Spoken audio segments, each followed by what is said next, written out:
10-15 daqiqada -5 kilogrammgacha vazn yo'qotasiz. Davosi bitta ukol. Ishtahani absolyutni bo'g'ib qo'yadi. Tanadagi suvni yo'qotish, tanadagi mushaklarni erish hisobiga bo'ladi. Ozish uchun o'zingizni qiynab dieta qilishingiz shart emas. 500-600 mingga dori, kokteyl yoki nat olib ichasiz, muammongiz hal. Manjaro, Trizetta bular bizga hali qonuniy kirib kelmagan. Lekin biz buni reklamasini anchadan beri kuzatyapmiz. Hozir mana o'sha mashhur bo'lgan Monjaro preparatimizni qilyapmiz. Buning yechimi albatta bizda Monjaro preparati bilan birgalikda. Mana bu Indiyaniki 2,5 dozadan 4 haftalik. So'nggi paytlarda Instagram va Telegramda aynan shunday targ'ibot bilan o'z xizmat hamda mahsulotlarini reklama qiluvchilar ko'paydi. Xo'sh, natija haqiqatdan ular aytganidek kafolatlanadimi?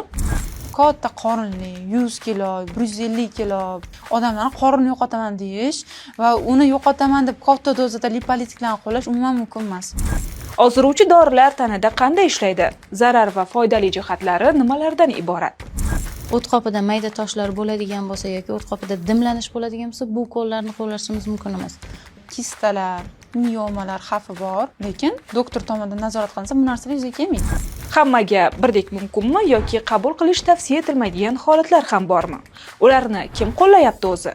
Nojo'ya ta'sirlari qanday bo'ladi va ehtimoliy oqibatlar uchun kim javob beradi? Bu dorilarni 2-3 oy, 4 oy, 6 oyga buyurib yuborishadi. Bu xato.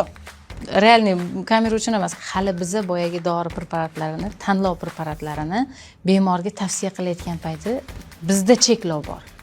Endi shifokor bo'lmasdan turib bu dorini tavsiya qilayotgan odamlarda qay darajada javobgarlik hissi borligi to'g'risi tasavvurga ega emasman to'g'risi. Ular qanday qilib qo'rqmasdan turib buni tavsiya qilayotgan, qanday qilib bu dorini qo'llayotganligi to'g'risida ham tasavvurga ega emasman. Ertaga nimadir bo'lib qolsa kim javob beradi? Xullas, bu mavzuda savollar yetarlicha ko'p. Mutaxassislar bilan bugun aynan shu mavzu haqida gaplashamiz. Ko'rsatuvni tomosha qiling, uni sog'lom shaklda vazn tashlamoqchi bo'lgan tanishingizga yuboring. Foydali kontentimizni qo'llab-quvvatlash uchun video ostiga mavzu bo'yicha fikringiz hamda o'zingizning maxsus laykingizni bosib qoldirishni unutmang.